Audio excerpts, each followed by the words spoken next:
I never thought I would have to pull my daughter out of a commercial freezer on the same night I walked down the aisle.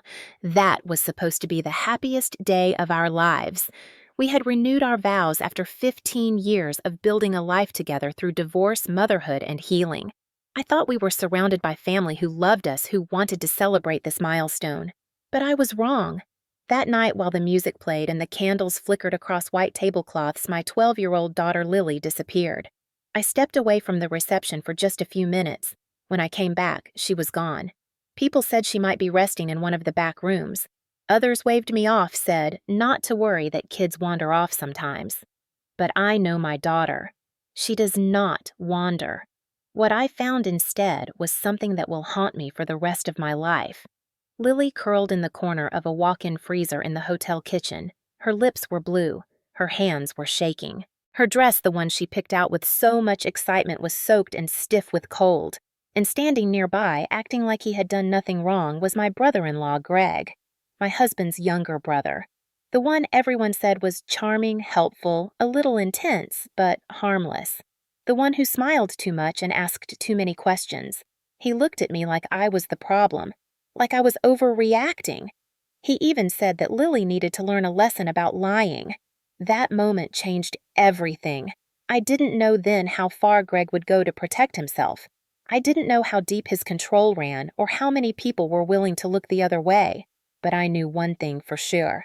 He had picked the wrong mother to scare into silence, because I was going to fight, and I was going to win. For Lily. For every child who was told to shut up and smile when something felt wrong. My name is Claire. I am 37 years old, a registered nurse, and a mother before anything else. My life has never been simple. I raised my daughter Lily on my own for almost 7 years before I met Jack, my husband. Jack came into our lives like a calm breeze after a decade of storms. He was the kind of man who didn't just love me, he loved my daughter like she was his own. He asked her permission before proposing to me. He built her a treehouse in the backyard. He picked her up from school when I worked late shifts. He became the father Lily never had. We were not perfect, but we were steady healing together from our own broken places. I had been married young to someone who never truly wanted to be a father. When Lily was 3, he left. There were years of struggle, but I survived them. I found strength in being the only person my daughter could count on. Then Jack appeared not to save us, but to join us. We dated for 3 years before marrying quietly at the courthouse. But this year, for our 15th anniversary since we first met, we decided to celebrate properly. A full ceremony, friends and family. Lily walking down the aisle with us. We rented a small hotel venue near the lake. It was supposed to be a celebration of love and survival. Greg, Jack's younger brother, was invited because family is complicated. Jack and Greg had always had a strained relationship. Greg was the golden boy growing up, the one their parents doted on. He was smart, successful, worked in insurance law, and had a way of turning every conversation into a competition. But he had also been distant in recent years, showing up only when there was something to gain. I never liked the way he looked at people, especially kids. He watched more than he spoke. He complimented Lily in ways that made my skin crawl, though I could never put a finger on it. Things like, "She's going to be a heartbreaker," or, "She's really filled out this year," said with a grin too wide. I brushed it off at first, told myself I was being paranoid. But Lily noticed too. She started avoiding Greg during family gatherings. She always sat between me and Jack when he was around. She never told me outright that he made her uncomfortable, but I knew. I could feel it. Jack once mentioned that Greg had been suspended in high school for something vague, a fight maybe, but their parents never talked about it. Their mother, Susan, was a traditional woman. She believed in keeping family matters private. She once told me over tea that loyalty meant silence sometimes. That worried me, but again I buried the concern. Until the night of our wedding celebration. Lily had spent weeks helping me plan. She picked out her dress carefully lilac with little pearl buttons. She practiced walking in heels, giggled over hairstyles, even wrote a short speech she never got to read. That night, she was glowing. My daughter, the one I had raised through nights of ramen and cold apartments, was becoming a young woman before my eyes. And then Greg happened. Jack had tried to keep the peace. He told Greg to behave, to be respectful, but Greg only laughed, said he was there to support us. brought an expensive bottle of wine, told jokes posed for pictures. I remember thinking that maybe I had misjudged him. Maybe he had changed. I could not have been more wrong. While I was in the dressing room changing into my second gown, Lily saw something. Something no child should ever see. She told me later in whispers that she had gone to the staff hallway to find the bathroom and saw Greg in a dark corner with a hotel waitress. The girl was crying. Greg had his hand on her waist. He said something Lily could not hear, but she saw fear in the girl's eyes. Lily, being Lily, did the right thing. She told someone. She found me as soon as I came out of the dressing room. She looked pale, nervous, but steady. She said quietly that something was wrong, that Uncle Greg was scaring a girl. I did not even have time to ask questions before Greg appeared behind her. He had that same grin, that too big smile.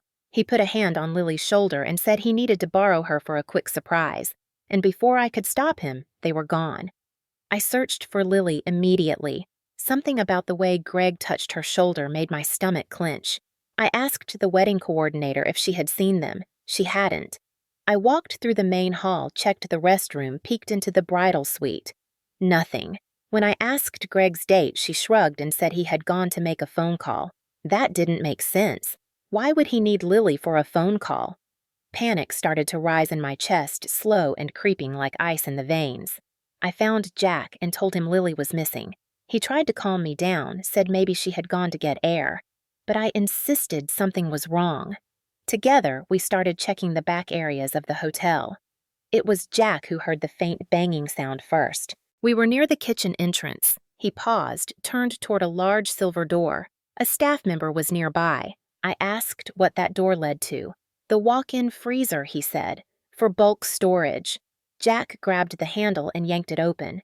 What we saw still plays in my head like a nightmare I cannot wake from. Lily was sitting on the floor, her arms wrapped around her knees. Her lips were pale, her cheeks blotchy red. She was shivering so hard her teeth chattered. Her dress had frost along the hem. When she saw us, she cried out and tried to stand, but her legs buckled. I rushed in, wrapped her in my shawl, and held her close. Her body felt like ice. Jack was furious. He turned to the staff member, demanded to know how she got in there. The man looked confused, said he didn't know anything. Then Greg appeared behind us, calm, almost amused. He said Lily had wandered into the kitchen and gotten curious, said maybe she went inside by mistake. I stood up, Lily clinging to my side, and asked why no one heard her banging, why the door was locked from the outside. Greg shrugged, said maybe she had locked herself in. I knew he was lying.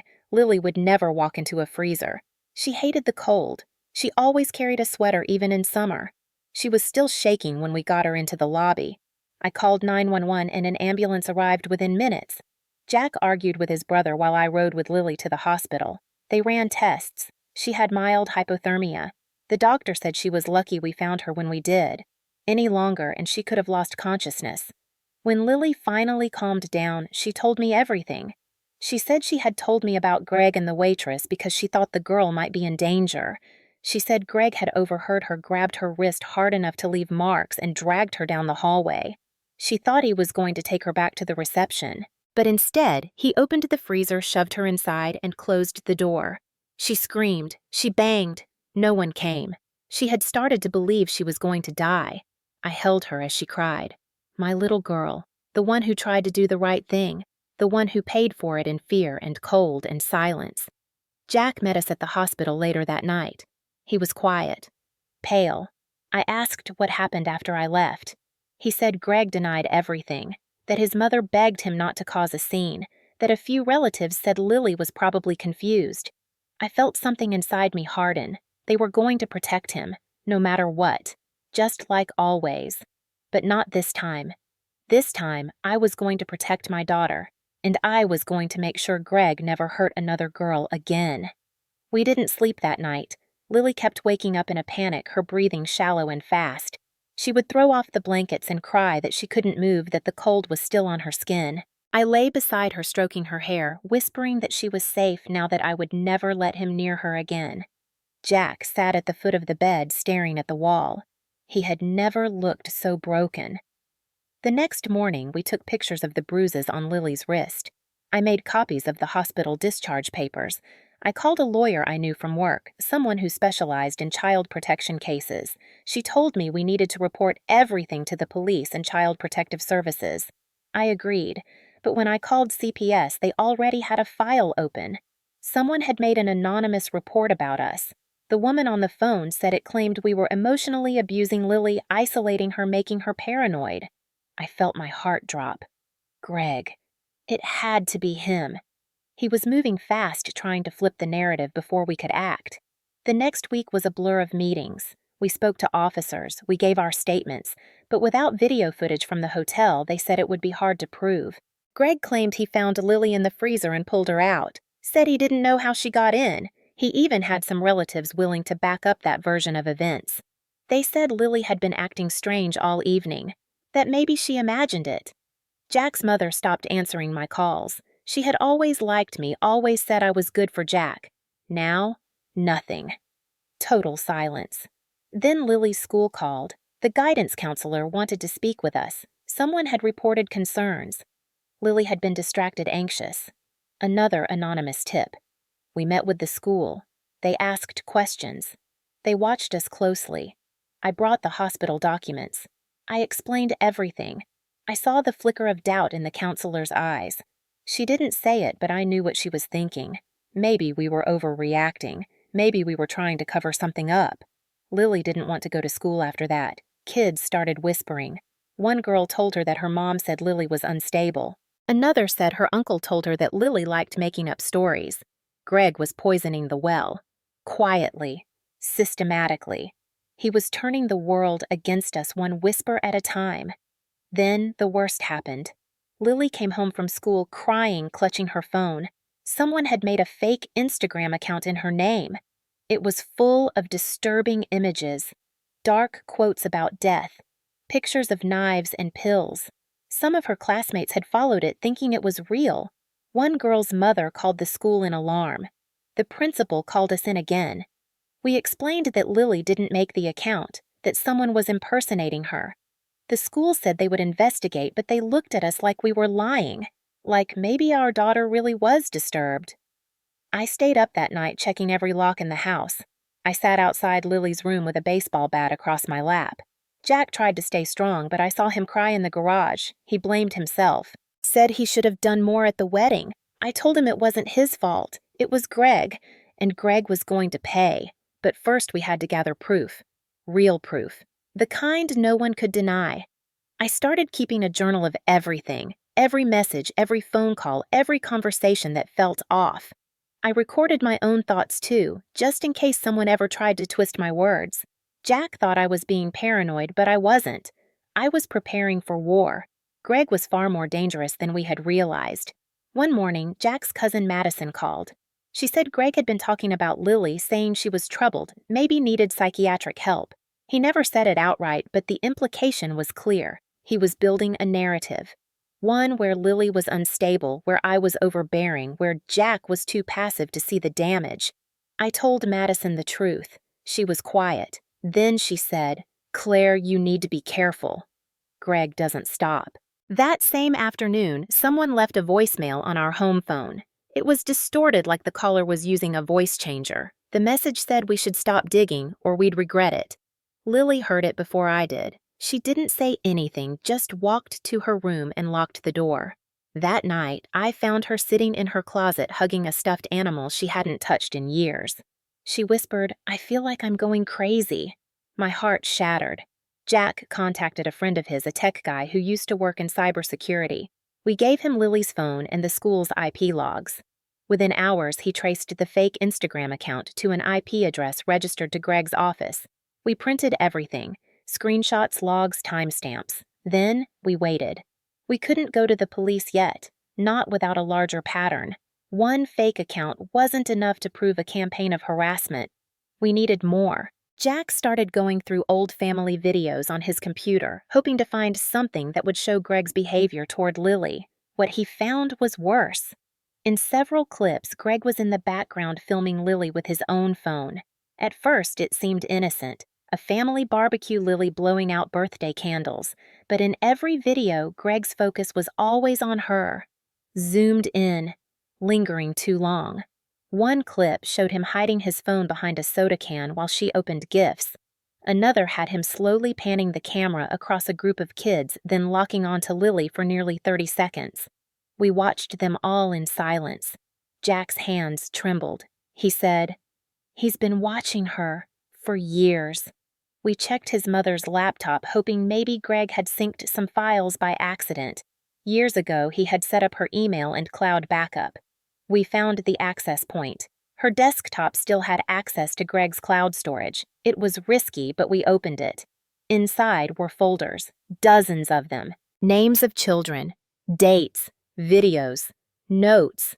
Nothing explicit but deeply unsettling. Obsessive, categorized.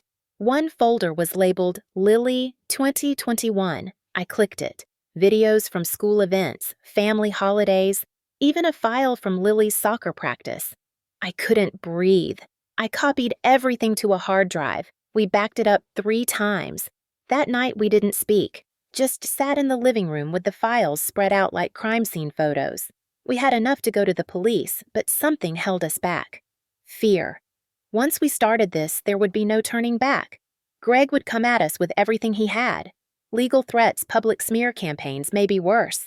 He had already filed a formal complaint against me at the hospital where I worked, claiming I violated HIPAA in an unrelated patient case. I was put on administrative leave while they investigated. No one told me who filed the complaint, but I knew. The timing was too precise. My supervisor wouldn't look me in the eye. Jack said it was time. We packed a folder and drove to the police station. The officer on duty took one look at the materials and called for a detective. We spent 3 hours giving our statements. They said it would take time, that digital evidence needed to be verified, that Greg was clever and had friends in the right places. But the detective looked serious. He said, "You've done your homework. This is thorough." That night I finally slept. Not deeply, but without the twisting knot in my chest. For the first time, I felt like we weren't alone. That we weren't crazy.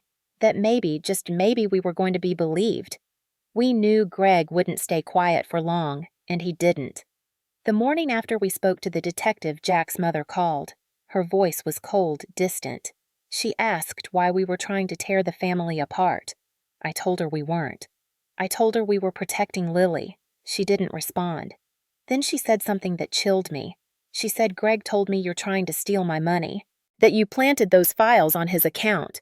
I realized then that he had gone deeper than I thought. He was manipulating her finances and making it look like we were the ones taking advantage. I asked her to check her bank records to really look. She hung up. Jack said she would come around. I wasn't so sure. That weekend, we went to visit his Aunt Linda 2 states away. She had always been the black sheep of the family, outspoken and a little wild but honest. When we told her what was happening, she didn't act surprised. She said Greg had always been off. She told us about an ex-girlfriend of his, Jessica, who had left town suddenly years ago. Linda had stayed in touch. She gave us Jessica's number. We called her from the car. Jessica answered after 3 rings. At first, she was cautious, but once I told her who I was, her voice cracked. She said she had been waiting for this call. She told us about the time Greg locked her nephew in a closet during a party because the boy asked why he was yelling at her. The kid was 7. She told us about the emotional abuse, the gaslighting, the threats. She said Greg had convinced her family that she was unstable. Sound familiar. Jessica said she still had documents, emails, even a few recordings. She said she would send them to us. Then she gave us another name. Sarah. Another ex. We called Sarah too. She told a similar story. Control. Fear. Isolation. A pattern. We added their statements to our file. The detective told us it was starting to look like a long-term behavioral pattern. That was important for court. We began organizing the data. Timestamps, witness names, locations. We built a timeline. Jack made spreadsheets. I cross-referenced phone logs. Every time Greg made a threat, every false report, we logged it. Then we discovered something big. Greg had power of attorney over his mother's finances. He had been using it to withdraw money, make investments, and move funds around. We found forged signatures. One document showed a transfer of $30,000 to a personal account. When we asked Susan about it, she insisted she had authorized it, but she couldn't remember when. Her hands shook. I told her we could help, that maybe it was time to have a third party review things. She asked us to leave. That night, Lily asked if she could sleep in our bed. She hadn't done that in weeks. I said yes. She curled between us and whispered, "Do you believe me?" My throat closed up. I held her close and said always. A few days later, the detective called. He said they had enough to begin formal interviews. Greg would be brought in for questioning. Not an arrest yet, but a start. I felt hope again. Then Greg struck back. We were served papers at home. Greg was suing us for defamation. He claimed we had spread false accusations that damaged his career. He wanted damages, $15,000, and he had listed Lily as a co-defendant. A 12-year-old child. I almost laughed from disbelief. Our lawyer said it was a scare tactic meant to drain us financially and emotionally.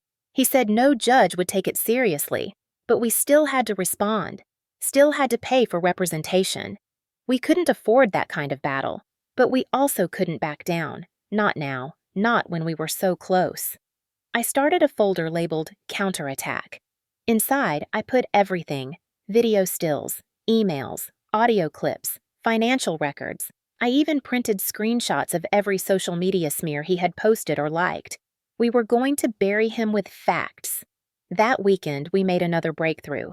Jack found a flash drive in a box of old electronics. It was unlabeled. When we plugged it in, we found video files. One of them was from the wedding, a partial recording. Greg must have forgotten the phone was recording in his pocket. The footage was shaky, but the audio was clear. Lily's voice. "Uncle Greg is scaring her." Then Greg's voice angry. "You keep your mouth shut if you know what's good for you." Then the sound of a door slamming. Lily's screams. We sat there in silence. Jack said, "This is it." I nodded. We had him. Not just rumors, not just documents. His own voice. His own threat. We gave a copy to the detective. He didn't say much, just nodded and said, "We'll take it from here." But I knew what he meant.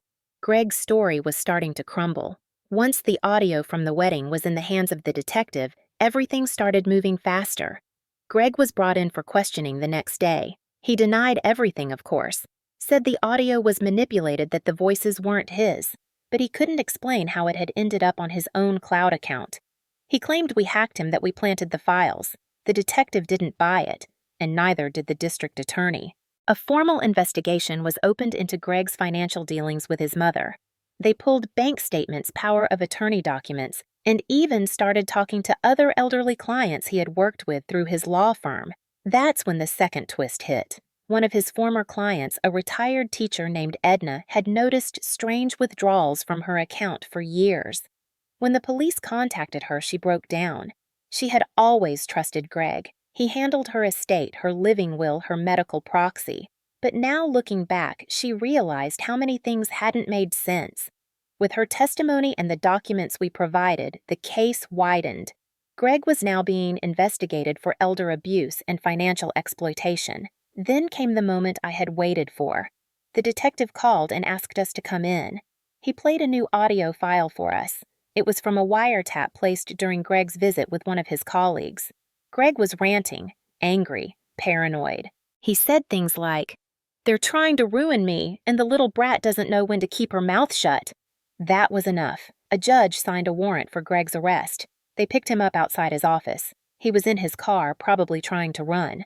The local news covered it. A well-known attorney arrested for endangering a minor and elder financial abuse. His face was on every screen. And just like that, the family silence cracked. Jack's cousin Madison sent flowers. His Aunt Linda called and cried.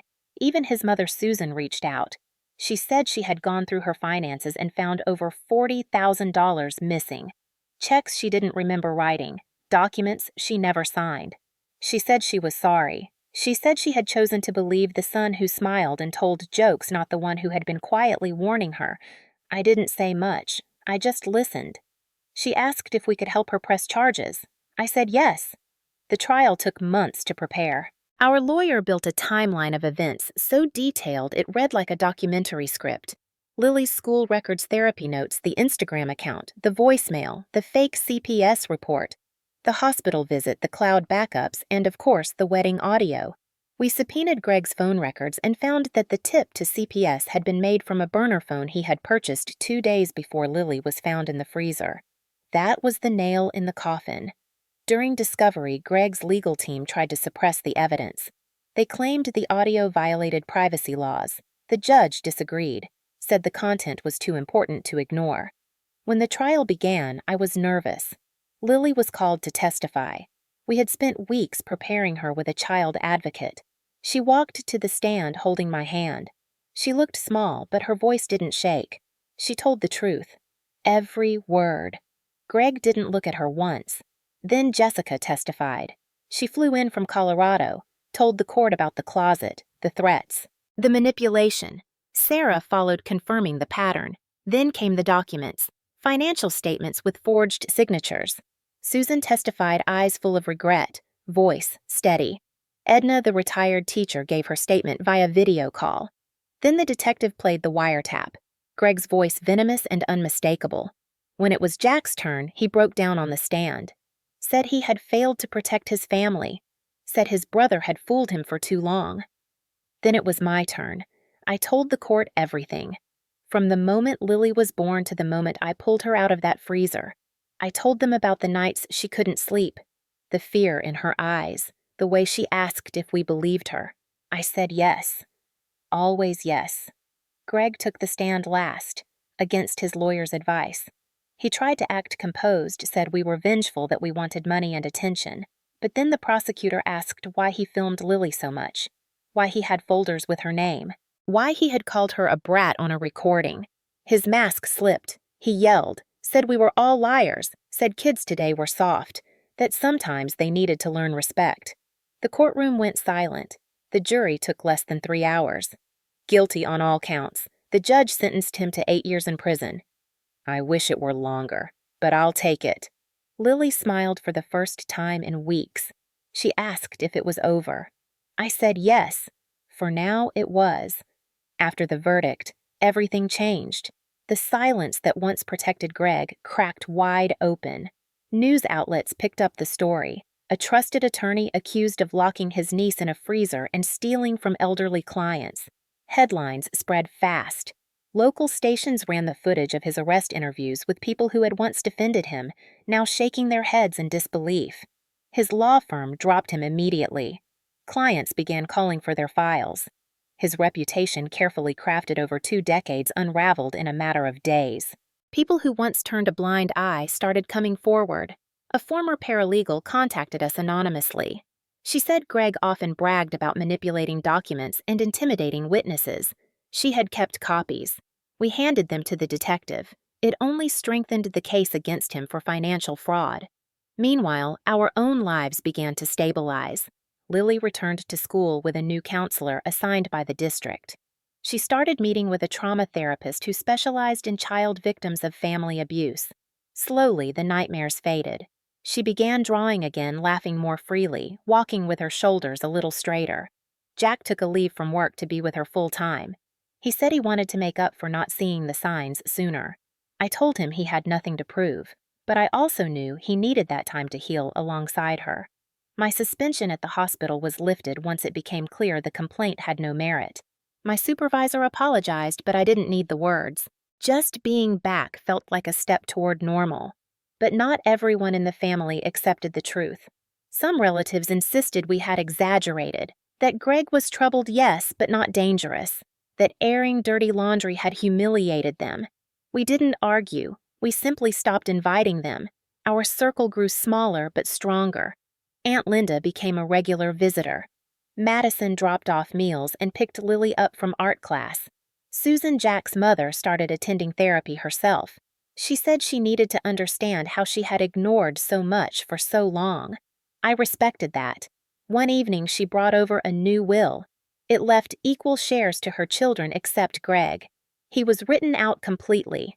She said it was the least she could do, not revenge, just accountability. Lily never asked to see Greg again. She never asked why he did what he did. But one night as I tucked her in, she asked if some people just come out broken. I didn't know what to say. So I told her the truth, that some people choose to break others because they don't know how to fix themselves. But that didn't mean we had to carry their damage. She nodded, then said, "I'm not scared of him anymore." That meant more than any verdict, more than any headline. She had survived him. She had found her voice again. And so had I. We still get the occasional letter from Greg, rambling nonsense about family betrayal and injustice. We don't read them. We send them straight to the prosecutor's office. A violation of the no contact order is another nail in his legal coffin. He has nothing left. No career, no family, no control. And he did it all to himself. We simply exposed the truth. Healing didn't come all at once. It arrived in small, quiet moments, like the morning Lily poured her own cereal without asking me to stand nearby, or the first time she stepped into the school cafeteria alone and waved at me through the window with a real smile, not one forced for my benefit. It came when Jack laughed again at something silly on television when I caught him humming while making breakfast. It came when Susan dropped off a photo album labeled "Before It All Fell Apart" and said we could fill the rest together. We didn't pretend things were normal. We didn't expect the fear to vanish overnight. But we made space for joy, for peace, for silence that wasn't full of dread. Lily started soccer again. Her therapist said returning to routines would help rebuild her sense of safety. At first, she kept checking the sidelines, watching for strange cars, unfamiliar faces. But over time, that faded. Her team welcomed her back like nothing had happened. That helped. We took a short trip to the mountains, just the three of us. No internet, no phones, just trees and fresh air. At night, we played board games and watched the fire crackle. Lily asked if she could sleep on the porch under the stars. Jack and I hesitated, but she insisted. So we set up a cot and watched her from the window. She stayed out there all night, curled in a blanket, peaceful. I think she needed to prove something to herself. I think she did. I returned to work full time. The hospital staff had questions, of course. Some looked at me differently, but most offered quiet support. They didn't need the full story. Just knowing we had come through something dark was enough. A few nurses confided in me about their own family secrets. Pain recognizes pain. We shared silent nods in the break room. Lily's drawings began to change too. At first, they were all shadows and sharp angles. Then came trees, sunlight, faces smiling. One day, she handed me a picture of 3 stick figures holding hands in front of a small house. She said, "This is us. Before and after." I framed it. Jack began volunteering with a local men's group focused on healthy fatherhood. He told his story. Not the details, just the truth about missing the signs and choosing to step up. I think it gave him something solid to hold on to, something to build from. As for me, I started writing again. Not just about Greg or what he did, but about resilience, about how survival isn't always loud. Sometimes it's quiet dinners and soft blankets, and letting yourself laugh without guilt. We weren't the same family we were before, but maybe we were stronger. Maybe we had finally learned how to protect what mattered without apology. I used to believe that family meant protection, that blood created a bond no betrayal could break. But I know better now. Family is not defined by last names or shared holidays. It is built through action, through choice, through standing beside each other when the world tries to knock you down. Greg was family by blood, but everything he did proved he never deserved that title. Lily taught me something I never expected to learn from a child. She showed me that truth does not need permission to be spoken, that even when your voice shakes, even when people don't believe you, it still matters. She spoke up when no one else would. She risked being called a liar. She faced down someone everyone else tiptoed around. And in doing so, she reminded me who I was. For too long, I had been polite, careful, afraid of rocking the boat, afraid of being labeled dramatic, emotional, ungrateful. But the day I found my daughter in that freezer, all of that disappeared. I became someone new, not harder, not colder, just clearer. I knew what I stood for and what I would never tolerate again.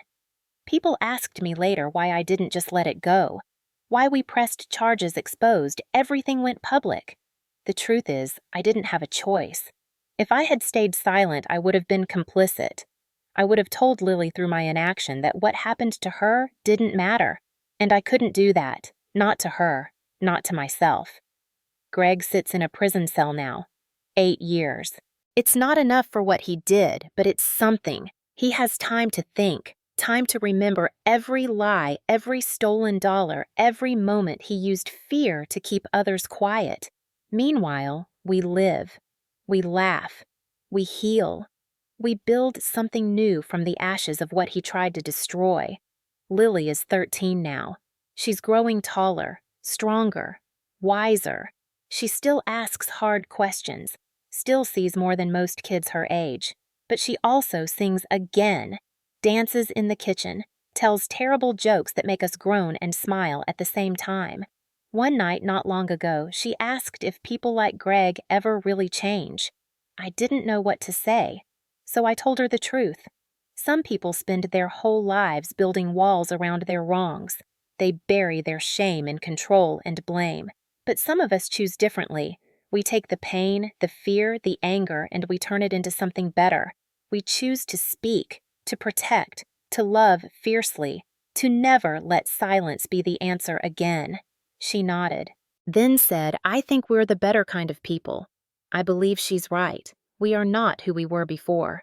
And thank God for that, because who we are now is stronger, louder, braver. Not perfect, but powerful and free.